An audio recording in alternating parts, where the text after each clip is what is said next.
Bonsoir à toutes et tous. Ce soir, je vais poursuivre ma lecture, encore sur le livre Histoire de naissance par les usagers de la maternité de Pithiviers. Je croise les doigts pour que mon téléphone ne fasse pas des siennes et qu'il n'y ait pas de blanc pendant l'enregistrement. J'ai bien peur que ce soit mon téléphone qui ait un petit peu des soucis, donc je demande juste d'avoir un petit peu d'indulgence. S'il y a un blanc, faut que tu avances, il y a une coupure, et puis quand j'aurai un meilleur matériel, je réenregistrerai ces épisodes-là, et ce sera un petit peu mieux. Alors, on va poursuivre avec l'histoire de Josiane, et certainement celle de Sylvie également, parce que ce sont deux récits qui ne sont pas forcément trop longs. Et peut-être que je poursuivrai avec une autre Martine. On verra bien. Allez, c'est parti. Avec le récit donc de Josiane. Je suis mère célibataire. Mon compagnon a souhaité continuer sa vie sans nous, au 3e mois de la grossesse. Ma grossesse, bien que pour moi source de foi, n'était pas volontaire. C'est pour ça que dans un premier temps, j'ai pris contact avec un hôpital aux environs de Paris, proche d'où je demeurais. C'est ce que j'appellerais une belle usine à bébés. La personne qui nous reçoit le fait avec une certaine gentillesse dans la mesure qui lui est possible, car les femmes se succèdent pour prendre rendez-vous, savoir où se diriger, et comme moi, qui arrivais, recevoir un numéro auquel elle doit réagir à chaque fois qu'il est appelé, pour répondre à un premier questionnaire, attendre quelques vérifications, prise de sang, poids, etc., puis un second questionnaire sur les éventuels problèmes rencontrés par les générations précédentes et les poids, taille, âge du père, de la mère, etc., et pour cette première visite, attendre pour être examiné par le responsable du service, consciencieux mais surchargé de travail. Je me rappelle l'assistante qui m'a installée sur la table d'examen. J'ai dû garder mes chaussures, pieds chaussés dans les étriers, collants et culottes sur les chevilles, jupe relevée sur la poitrine. C'est sans doute plus rapide, mais je n'étais pas très à l'aise. Du point de vue technique ou rentable, c'est presque parfait, mais du point de vue humain, c'est parfois un peu dur quand on est seul de ne pas pouvoir partager les joies, les émerveillements que représente une grossesse. Ayant la chance de ne pas avoir de problème particulier, j'ai été reçue le rendez-vous suivant par une équipe de sages-femmes, ce qui a été plus sympathique. Mais je cherchais autre chose. J'ai trouvé alors le livre du docteur Le Boyer. J'ai été remuée au plus profond de moi. Et ça m'a confirmé que je pouvais souhaiter vivre mon accouchement. Mais où aller ? Après quelques recherches, une amie me parle de Pithiviers, du docteur Audin et aussi de Madame Hocher qui fait chanter les femmes enceintes pour qu'elles, ainsi que leur bébé, bénéficient des bienfaits du chant. Je les contacte par téléphone et je suis surprise de la gentillesse de leur accueil. Le docteur Audin, après avoir répondu à mes premières questions, m'invite à prendre contact avec l'hôpital afin de sentir, sur place, ce qui se vit. Et m'indique la route à prendre de Paris à Pithiviers. Le soir même, j'étais à la réunion qu'anime Marie-Louise Hocher. Moi qui n'avais guère chanté jusqu'à ce jour, j'ai suivi, comme les 40 à 50 personnes présentes, les indications que me fournissait Madame Hocher. Et ainsi, j'ai pu chanter de bon cœur en oubliant tout complexe, à l'unisson avec ces gens que je ne connaissais pas une heure avant, et profiter, pour la première fois, des bienfaits de la psychothérapie. À la fin de la séance, sur une valse qui se jouait, un monsieur aux cheveux gris, que j'avais rencontré en entrant dans la salle et qui m'avait été tout de suite sympathique, est venu m'inviter à danser. Je suis repartie sur Paris le soir même, en grande forme, avec un moral fantastique et un véritable coup de foudre pour cet hôpital où la grossesse est vécue dans la foi avec la possibilité pour chacune d'entre nous de prendre conscience de son corps par le chant, le yoga, les questions posées sur le corps pendant la grossesse et l'accouchement et auxquelles le docteur Audin répond aux réunions données une fois par semaine. Ce corps dont la connaissance vécue nous sera si utile au moment de donner la vie. La semaine suivante, lorsque j'ai demandé à voir le docteur Audin pour une visite prénatale, la sage-femme m'a indiqué qu'il était un peu plus loin. Je lui ai répondu que je ne le connaissais pas, mais avec un sourire, elle m'a répondu « C'est pourtant avec lui que vous avez valsé la semaine dernière. » C'est avec cette simplicité que l'on peut rencontrer le docteur Audin, monsieur disponible et calme, qui a toujours pris le temps de répondre à mes questions, me rassurant toujours, en trouvant le mot juste si parfois j'avais une petite inquiétude, et surtout n'imposant rien et me laissant vivre ma grossesse. Et ainsi, le reste de ma grossesse, je l'ai suivi en ayant l'impression, au fur et à mesure des réunions ou de mes visites, que c'était un peu des amis que je venais retrouver. Cela a été pour moi une aide pour continuer à vivre ce moment merveilleux dans la joie et la sérénité.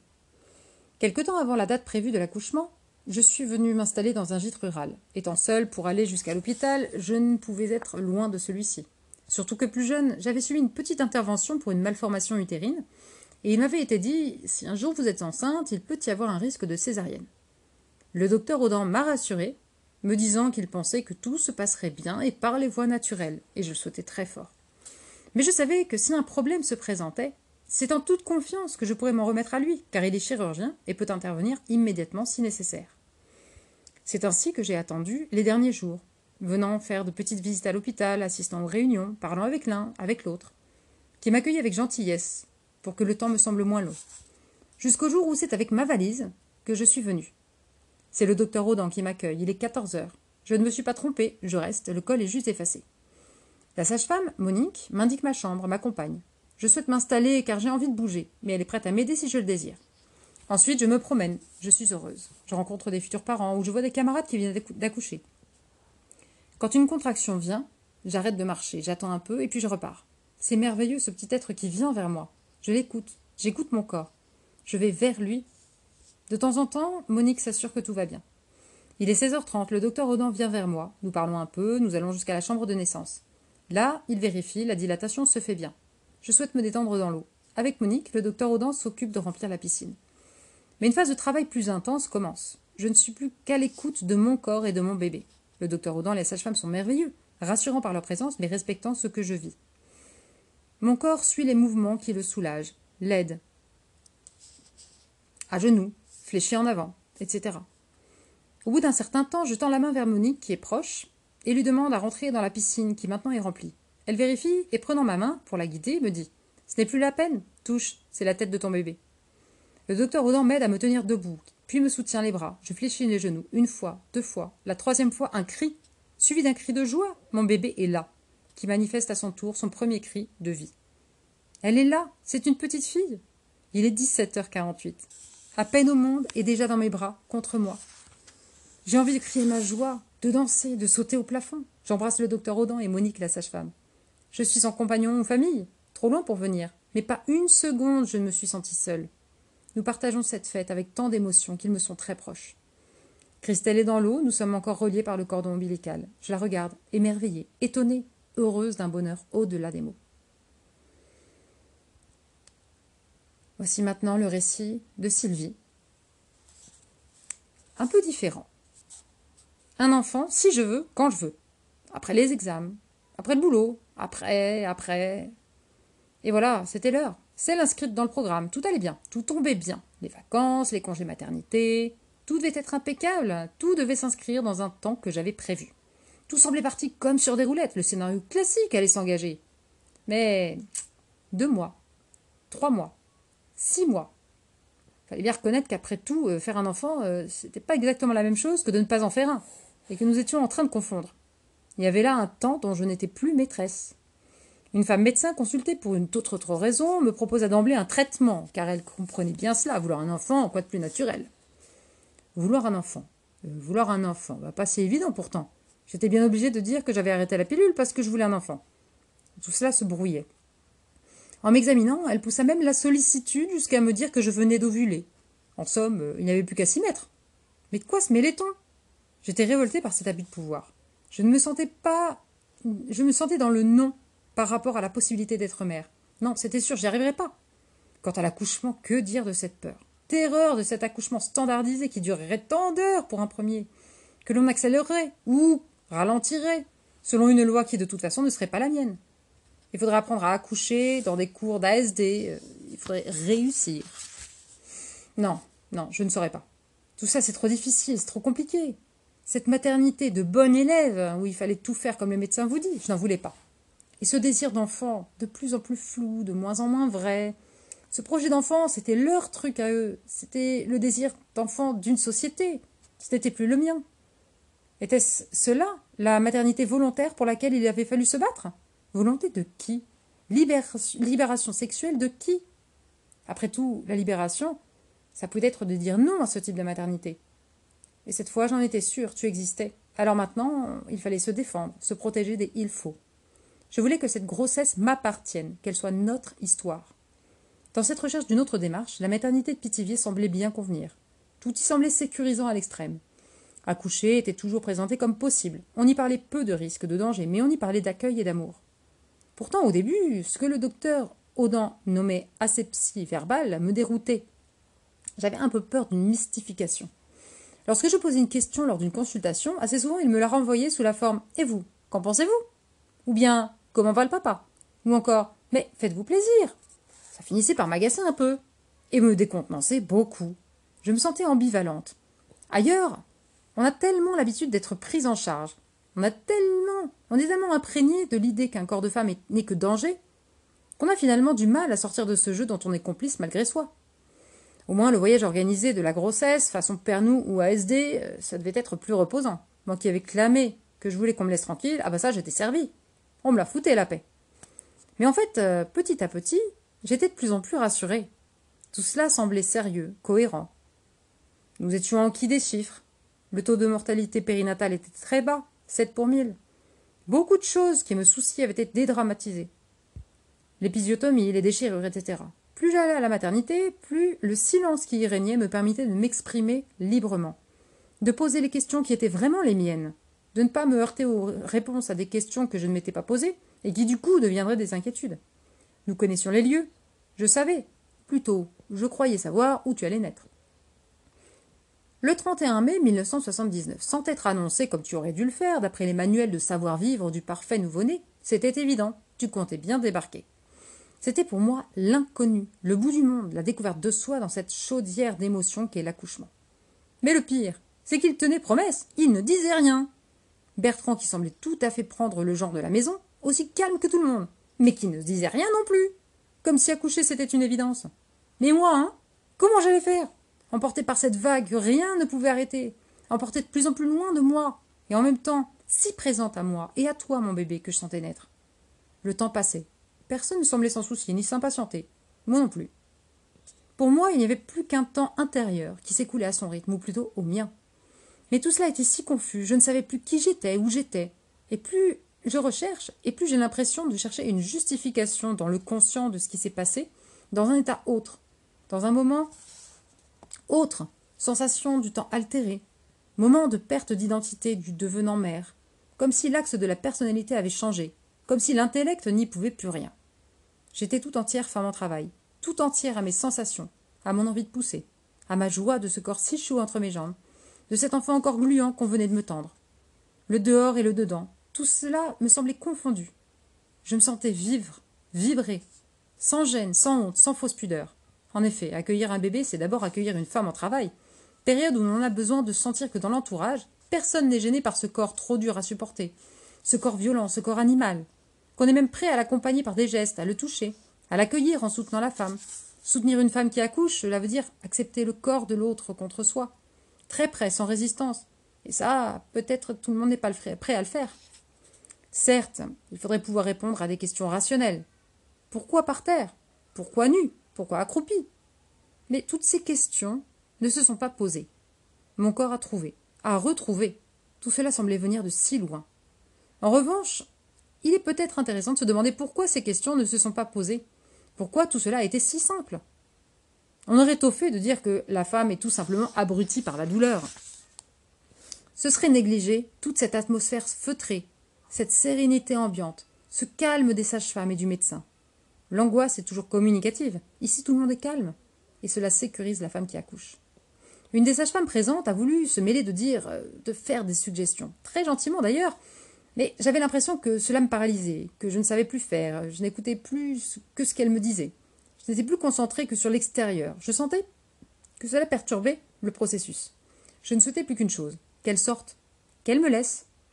André Breton disait « L'acte d'amour et l'acte de poésie ne s'accompagnent pas de la lecture du journal à haute voix. Accoucher est à la fois acte d'amour et acte de poésie. » Tout semblait simple. Nécessité faisait loi. Mathieu est né, là, dans cette chambre, par terre ou presque. Thomas naîtra 3 ans plus tard, plus simplement et peut-être plus merveilleusement encore. Au lieu d'une méthode, d'une mainmise du pouvoir médical sur le corps des femmes, il y avait ce « c'est bien, continue », grâce auquel je me sentais complètement dans le « oui » pour accoucher. C'était mon affaire, ou plutôt notre affaire. Toute la tendresse, toute l'intimité du couple pouvait s'exprimer, et il y avait là, pour moi, force et moyens à puiser. Ce que nous pourrions appeler une anti-maîtrise, en ne perturbant rien, en me donnant confiance, me donner force et pouvoir d'enfanter, et me laissant être, en introduisant un rapport de plaisir avec le bébé. Plaisir d'être ensemble, de se regarder, plaisir de se trouver, comme Mathieu allait trouver le sein de lui-même, alors qu'a priori j'avais déclaré que je n'allaiterais probablement pas. Mais les choses étaient autres. Nous faisions ensemble l'expérience du plaisir. Le père peut aussi trouver sa place, être calme et serein. Le couple retrouve ses mots, ses caresses, ses modes de fonctionnement. Chacun se sentant libre d'être et de sentir. On ne peut parler de Pithiviers sans parler de cette acceptation de l'émotion dans un monde où l'émotion fait peur. Comment pourrait-on croire que le corps oublie ce genre d'expérience? Ce genre d'accouchement n'est pas, comme souvent, un mauvais moment qu'on s'empresse d'oublier. Et le corps retrouvera peut-être plus souvent et plus vite sa liberté d'émotion. D'ailleurs, quelle femme oublie vraiment ses accouchements? Certainement pas ces femmes qui se sentent morcelées après un accouchement où leur être n'a jamais été pris en compte, où on leur a demandé de ne pas sentir par n'importe quel artefact ce corps. Ce corps-là n'oubliera pas non plus qu'il a été bafoué, castré. Il y aura incontestablement beaucoup à dire sur la façon dont les femmes intègrent leur accouchement dans leur vie sexuelle. Et je pense que là, oui, on va pouvoir aller sur le récit de la deuxième Martine. J'ai fait la connaissance de Pithiviers vraiment par hasard. Nous venions d'arriver dans le Loiret et j'attendais mon 3e bébé. Il me fallait donc accoucher quelque part. J'avais entendu parler de l'hôpital d'Orléans et cela ne me disait rien, car on ne m'en avait pas parlé en bien. J'ai donc pris des renseignements autour de moi. J'ai perdu ma page. Autour de moi, pardon, par l'intermédiaire, entre autres, de mon mari. Et c'est par ouï dire que j'ai entendu parler de Pithiviers. J'ai pris rendez-vous pour passer la visite du 6e mois, et c'est là que j'ai fait la connaissance du docteur Audin. Il m'a paru très sympathique et m'a conseillé de visiter la maternité, ce que j'ai fait. Il ne m'était en effet pas facile de revenir souvent, puisque nous avions 40 km à faire et que j'avais 2 autres enfants. Je regrette d'ailleurs de n'avoir pu assister aux réunions du vendredi soir. J'ai donc visité la maternité, et on m'a présenté les 2 salles d'accouchement.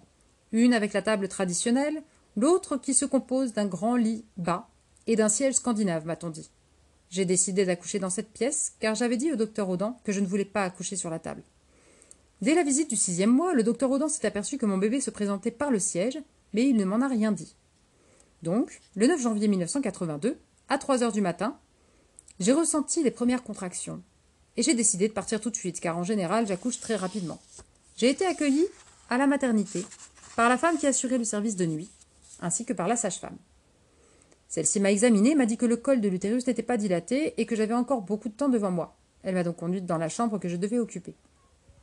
Là, j'ai fait la connaissance d'une dame qui occupait déjà cette chambre et qui m'a dit que le docteur Audin ne faisait que les accouchements qui présentaient des difficultés. J'étais un petit peu déçue. Au bout de 2 heures, les contractions étaient de plus en plus rapprochées, de plus en plus fortes, et je menaçais de rompre la poche des os. Aussi la sage-femme m'a-t-elle fait conduire dans la salle d'accouchement. Là, je me suis assise sur ce siège qui était étroit et demi-rond, ce qui fait que seules les fesses le portent, et cela permet de pousser plus facilement. J'avais d'ailleurs très envie de pousser, mais la sage-femme me demandait de me retenir, et je ne comprenais pas pourquoi. Elle semblait aussi très pressée de voir arriver le docteur Audin qu'elle avait fait appeler. Lorsque celui-ci est arrivé, il était très souriant et très calme. Là, il m'a fait mettre debout sur un grand drap et m'a prise sous les bras en me tenant par les poignets. Chaque fois que j'avais une contraction et que j'avais envie de pousser, il me calait un genou dans le dos, ce qui me permettait de me laisser aller en avant et de pousser très fort. J'avais aussi très envie de crier, mais je ne voulais pas, car je me souvenais qu'au cours de mes 2 premiers accouchements, la sage-femme me disputait justement parce que je criais. Là, j'en avais vraiment besoin. Je l'ai dit à la sage-femme. Je me souviens lui avoir dit « J'aimerais tellement être courageuse. » Et la sage-femme m'a répondu « Mais vous êtes courageuse puisque vous êtes ici. » Je me suis vraiment laissée aller, et je dois reconnaître que le fait de crier en poussant me donnait beaucoup plus de force. Entre chaque contraction, le docteur me remettait debout, me posait une main sur les yeux et me balançait tout doucement. J'avais vraiment l'impression que j'allais m'endormir. Ça me décontractait et me faisait beaucoup de bien. La sage-femme était à genoux devant moi et surveillait le déroulement du travail. Au bout d'un certain temps, elle a fait signe au docteur Audin de venir prendre sa place, et c'est elle qui est venue remplacer le docteur Audin. Là, le docteur m'a dit « Lorsque tu auras une prochaine contraction, tu te laisses vraiment aller. Tu t'exprimes comme tu veux, mais tu pousses très fort. » C'est ce que j'ai fait, et c'est ainsi que mon bébé est né. Et je me suis alors aperçue qu'elle était venue par le siège. Et je me souviens avoir dit « Oh, mais c'est un siège !» Et le docteur Audin m'a répondu « Mais on est comme on peut. » Étant presque au ras du sol, mon bébé s'est posé naturellement sur le drap sans l'aide de personne. Là, le docteur Audin lui a caressé tout doucement le dos. Puis, il m'a dit de m'asseoir par terre, bien calé contre les jambes de la sage-femme, et il m'a déposé mon bébé sur le ventre. Je dois dire que c'est une sensation formidable que je ne connaissais pas, car lors de mes 2 premiers accouchements, je n'avais eu aucun contact avec mes bébés. On me les avait juste fait voir, comme on vous fait voir un objet, et puis on les avait emmenés dans une chambre à la maternité, car ils ne faisaient pas 3 kilos. J'avais juste le droit d'aller les voir pour leur donner le biberon et c'est tout. Aussi, je dois dire que là, j'ai éprouvé quelque chose de merveilleux, de pouvoir tenir ainsi mon bébé contre moi, de pouvoir le caresser, d'être encore relié à lui par le cordon. Je me souviens que je pleurais, que je riais, que je parlais à mon bébé de tout ce que j'avais ressenti en le portant, comme si je m'étais adressé à un adulte. Le docteur Audin et la sage-femme riaient. Je dois reconnaître que je disais des bêtises. On nous a laissé ainsi un certain temps, mon mari, mon bébé et moi-même. Puis la sage-femme a apporté une baignoire qu'elle a déposée entre mes jambes. Et là, j'ai pu baigner mon bébé. Nous étions toujours reliés par le cordon. Le docteur Audin le palpait de temps en temps. Lorsqu'il fut sec, à l'endroit où il reposait sur la baignoire, il le cassa tout simplement en deux et fit un nœud du côté de mon bébé et de mon côté. C'est alors que je lui ai dit que j'avais envie de pousser, et il m'a répondu « Eh bien, poussez !» Et c'est ainsi que j'ai expulsé le placenta. Je dois dire que cela s'est fait tout simplement et sans aucune douleur. Puis la sage-femme a pris mon bébé et lui a fait les premiers soins. Je me suis allongée sur le lit et je me suis reposée. Nous discutions tous ensemble. La sage-femme ensuite m'a fait 4 points de suture car je m'étais déchirée, mais je ne m'en étais pas aperçue. Ensuite, je me suis relevée pour rejoindre ma chambre. Le docteur Audin m'a dit « Tu peux rester encore si tu veux, car nous ne sommes pas pressés. » J'ai trouvé cela formidable de la part d'un médecin de ne pas être pressé. Puis je me suis retrouvée dans mon lit avec mon bébé dans mes bras. Et je dois dire que c'est une sensation formidable que de sentir un petit être contre soi, de pouvoir le caresser, l'embrasser sans aucune restriction. On m'avait toujours appris qu'un bébé, on ne devait pas y toucher, qu'on ne devait pas l'embrasser, qu'on ne devait pas le réveiller car ça le perturbait. Et là, je pouvais faire ce que je voulais. Mais je dois dire que cela n'a pas été facile. Les 2 premiers jours, j'étais toujours tentée de remettre mon bébé dans son lit. À Pithiviers, ce qu'il y a de formidable, c'est qu'on vous apprend à vous occuper de votre bébé. On vous laisse le changer vous-même. On vous laisse lui faire son bain. Vous en avez la charge entière. Il n'appartient pas à la maternité, il vous appartient. Il n'est pas facile de se débarrasser aussi facilement de tout ce qu'on va inculquer durant beaucoup d'années. Et je dois dire qu'à la maternité, j'en ai vraiment profité. J'avais l'impression de me libérer, de me laisser aller. J'ai aussi fait l'expérience de l'allaitement, qui malheureusement n'a pas marché par la suite. Pithiviers est vraiment exceptionnel. On a vraiment l'impression de faire partie d'une grande famille, que ce soit avec les sages-femmes, avec le personnel ou avec le docteur Audin. Le docteur Audin n'est d'ailleurs pas un médecin froid ou impersonnel, c'est un ami pour les femmes qui sont présentes.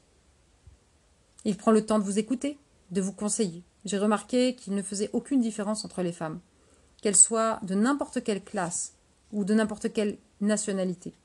Une nuit, je me suis réveillée à 3 heures du matin. Il était là dans la chambre, discutant avec ma voisine de lit qui avait un problème avec son bébé. Je ne vois pas en quoi le docteur Audin nous fait souffrir. Il est bien reconnu que le fait d'accoucher n'est pas une partie de plaisir.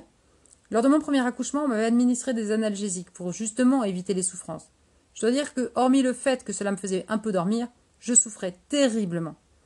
L'accouchement doit être naturel et je suis de cet avis. Je sais que si j'avais accouché à l'hôpital d'Orléans, on m'aurait fait une césarienne et franchement, je n'en vois pas la nécessité. Je sais aussi que dans beaucoup de cliniques ou hôpitaux, on ne favorise pas le premier contact entre la mère et l'enfant. Et je ne vois pas de quel droit un médecin prive justement la mère de ce premier contact. Je ne vois pas non plus pourquoi on vous impose d'accoucher sur la table. Après tout, c'est la femme qui accouche, c'est son enfant. Elle devrait avoir le droit de choisir la façon dont elle veut le mettre au monde. C'est cela que je trouve sensationnel à Pithiviers. On laisse la femme libre de son choix. Je sais que lors de mon accouchement, on ne m'imposait pas de pousser. C'est moi qui poussais, à mon rythme. Et tout en étant très entourée, j'avais l'impression d'être seule. C'est moi qui faisais mon enfant, et non le médecin ou la sage-femme. J'irais jusqu'à dire que je ferais des enfants pour pouvoir retourner à Pithiviers et retrouver cette ambiance que je n'ai connue nulle part ailleurs. J'y ai appris à caresser mon bébé et à jouer avec lui. Ce sont des choses toutes simples, mais que je ne savais pas faire. Allez, un petit bonus, l'histoire de Linda. Linda, pour son 3e enfant, ne veut pas accoucher comme pour les 2 précédents. Elle ne veut pas subir d'autorité médicale, ni l'amorosité d'une clinique. D'autre part, l'incompréhension des médecins lors de ses précédents accouchements a provoqué à chaque fois une dépression durant plusieurs mois. Dépression qui n'avait pas une origine hormonale, mais bien psychique. Elle ne voulait pas prendre de médicaments, mais décida d'expliquer son cas à l'Association pour l'amélioration des services de maternité. Et surtout, elle décida de ne plus jamais avoir affaire à des maternités de ce genre si elle avait un autre enfant. Le troisième enfant se présentait par le siège. Si elle retournait dans une maternité classique, elle n'éviterait pas la césarienne. L'aube de la dépression apparaît de nouveau. Elle avait désespérément souhaité une naissance naturelle pour le troisième, et elle ne veut pas y renoncer. Heureusement, une amie, Mrs. Kitzinger, a rencontré Auden peu de temps auparavant lors d'une conférence. Auden lui a dit qu'il accueillerait volontiers quelques mamans anglaises sur sa recommandation. Linda a entendu parler d'Auden déjà 8 mois auparavant à l'AIMS et récemment dans la presse et à la télévision. Déjà, elle est enceinte de 37 semaines. Son seul salut peut venir de son mari, pilote. Elle téléphone à Auden, elle a décidé qu'elle regretterait toute sa vie si elle ne mettait pas toute son énergie pour aller à Pithiviers. Son mari loue un petit avion et ils atterrissent sur le petit terrain herbeux de Pithiviers. L'aéroclub les accueille avec chaleur et un taxi reçoit l'ordre de les mener à l'hôpital le plus fameux du monde. Auden les accueille, leur fait visiter les lieux. Ils prennent rendez-vous pour un examen le lendemain et vont à leur hôtel. Pendant le dîner, elle a quelques légères contractions qui continuent pendant la nuit. Le matin, le travail avait commencé. Son mari est obligé de la laisser pour rapatrier l'avion.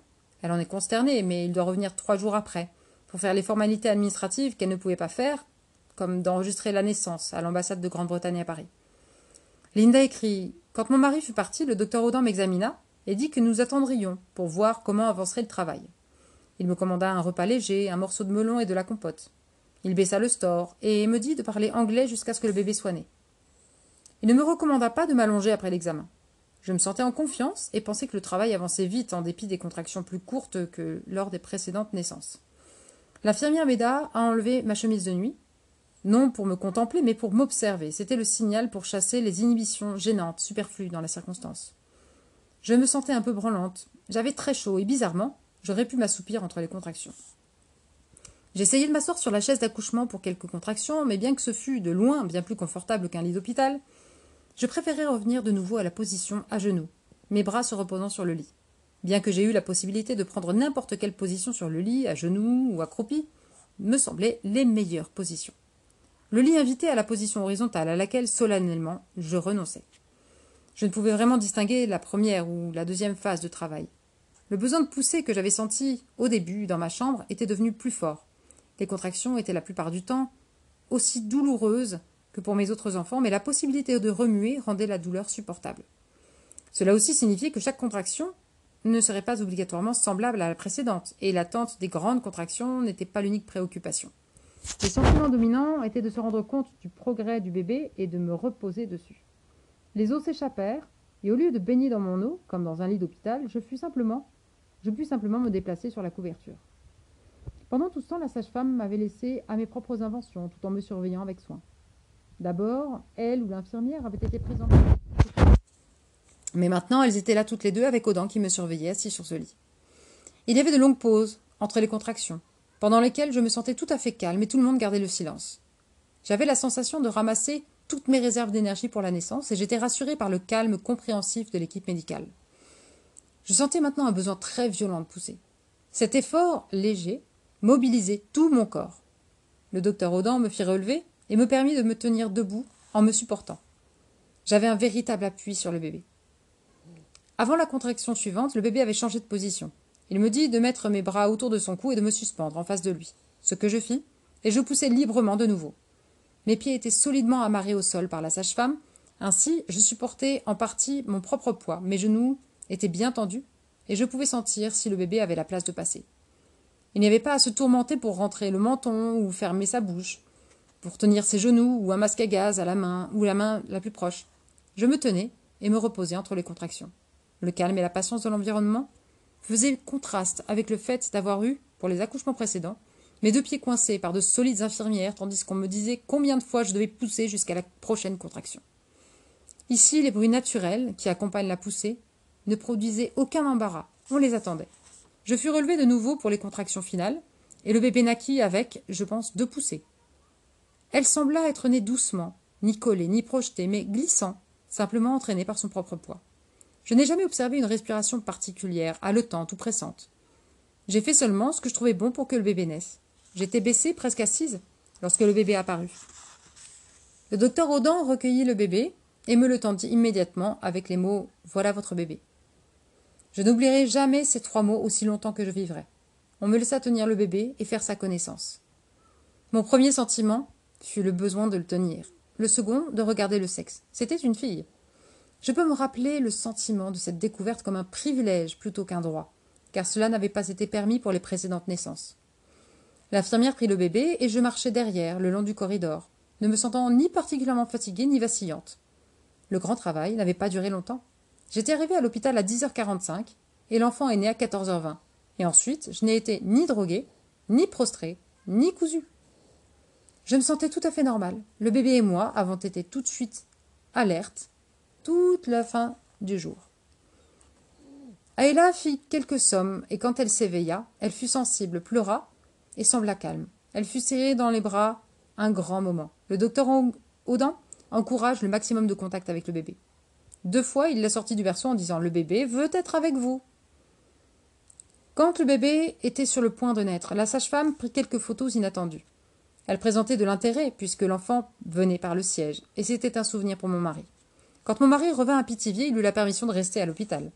Nous rentrâmes chez nous 6 jours après, dès que nous pûmes avoir une journée entière pour le vol. Pour nous tous, la naissance à Pithiviers fut un succès sans nom.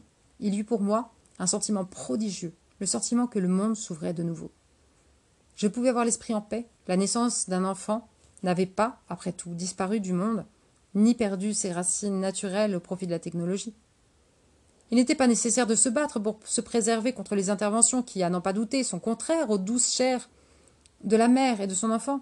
Je n'ai eu ni épidurale, ni épisiotomie, ni forceps, ni injection d'hormones pour décoller le placenta. La confiance et la sensibilité de l'équipe contribuèrent au travail en ne créant pas de conflit avec les instincts les plus profonds, au moment où ils sont les plus vigoureux, comme cela arrive dans les hôpitaux. Je te donne rendez-vous dans le prochain épisode pour peut-être 2, peut-être 3, peut-être 3 récits. Il y en a un qui est plus long que les autres. Donc je pense qu'il y aura très certainement 3 récits. Véronique, Brigitte et ML. Voilà. Sur ce, bonne soirée et à très bientôt.